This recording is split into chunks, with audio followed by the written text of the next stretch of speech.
Hello everyone, my name is Zelina January Santoro, and I'm going to be sharing with you guys why you should not trust crisis pregnancy centers and this is like basically like my opinion, so whatever.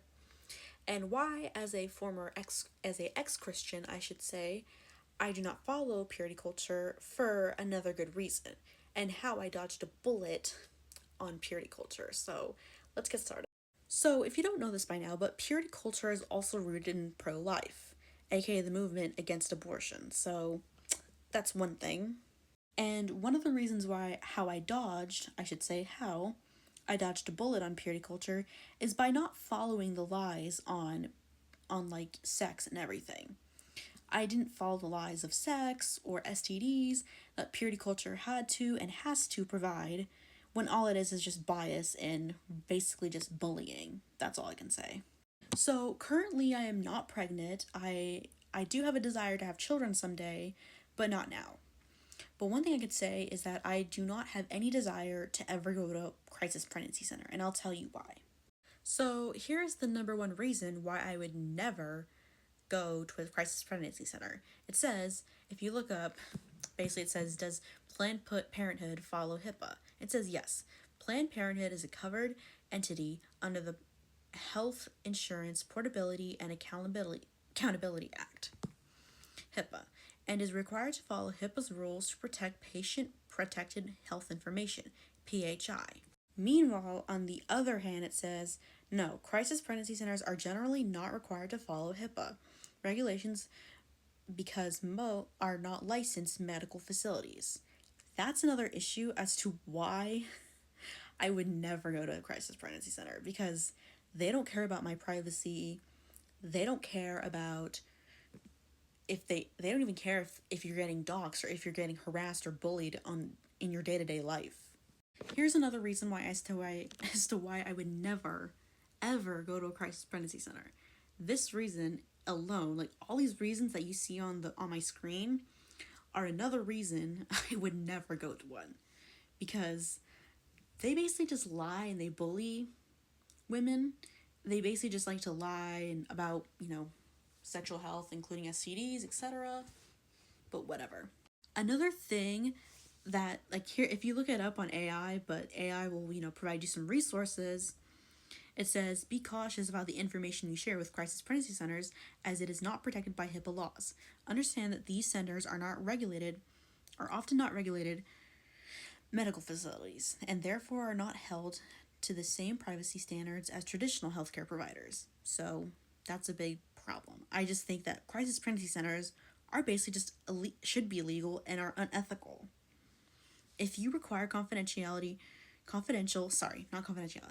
If you require confidential reproductive healthcare services, consider going to licensed medical clinics that are legally required to follow HIPAA regulations. That is a good step.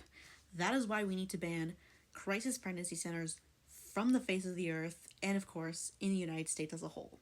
Okay, so remember when I said I dodged a bullet by not following purity culture? Here's another reason I would never follow purity culture. Since like the pro-life movement is linked to purity culture, which purity culture is linked to all sorts of terrible things like bullying women, sexual shame, etc. This is another reason why I would never follow purity culture.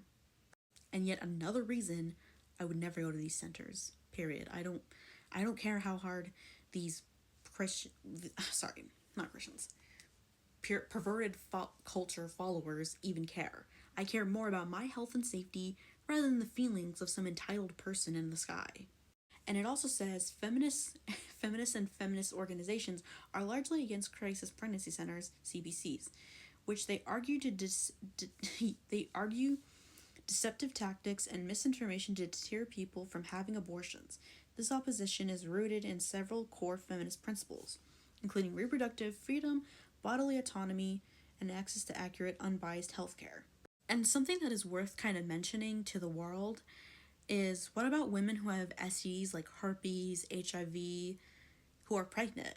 I never really hear anything from that side who are seeking abortions or seeking to pursue pregnancy or anything. I never see, and you know what? Speaking of STDs, I never see once a single ounce, I should say,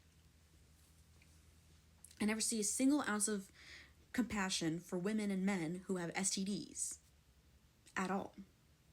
These, like, here's another reason, here's some proof that most crisis pregnancy centers do not, like, follow STD health, like, as in, like, they do the STD screening, but none, like literally, my point is that not a lot of them do it, so it would make sense as to why they would deceive women into thinking that STDs only happen outside of marriage, when that's not true. There's no evidence to prove that.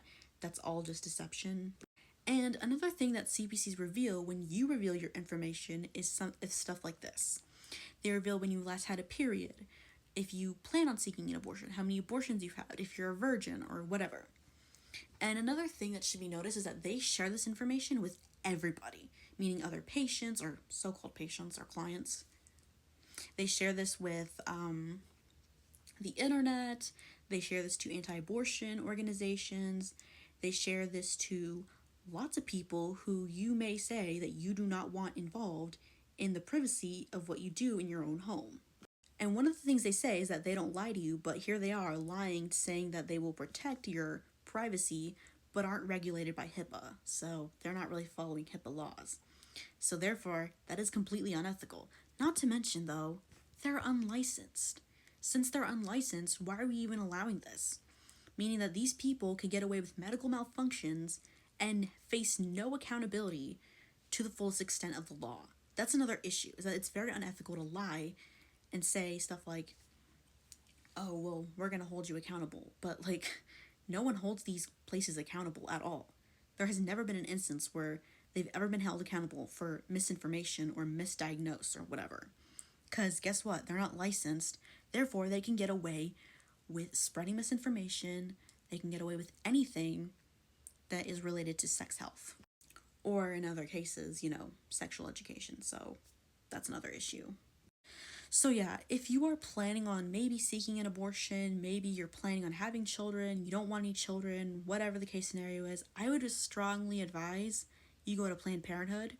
And if you're not having children, like you're having sex or whatever, I'm personally not a doctor. I have no medical, what's the word? No medical background or anything. I'm not a doctor. I'm not a gynecologist or anything.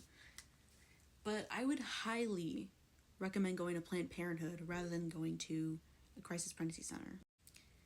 Because I believe that your privacy matters more than the feelings of someone who claims that their feelings matter more or whatever. Oh, and it should also be noted that a lot of these places will not only reveal things that you reveal to them, they will reveal it to everyone, meaning that if you share your address or your phone number or whatever, they'll share this with organizations, and these organizations can find out where you work, where you live, what school you go to, or if you're in school or whatever. And that is another problem. So whatever it is you do, be safe. And it's better to be safe than sorry. It's better to also avoid going to crisis pregnancy centers because they're very deceptive and they don't care about women. They care more about spreading their communistic, their communistic perverted culture movement bullshit, obviously. They're very just biased about STDs and don't care about women who have STDs, so it makes sense as to why they lie about STDs, but thank you very much. And in the long run, I care about my privacy. You should too. Period. Goodbye, everyone.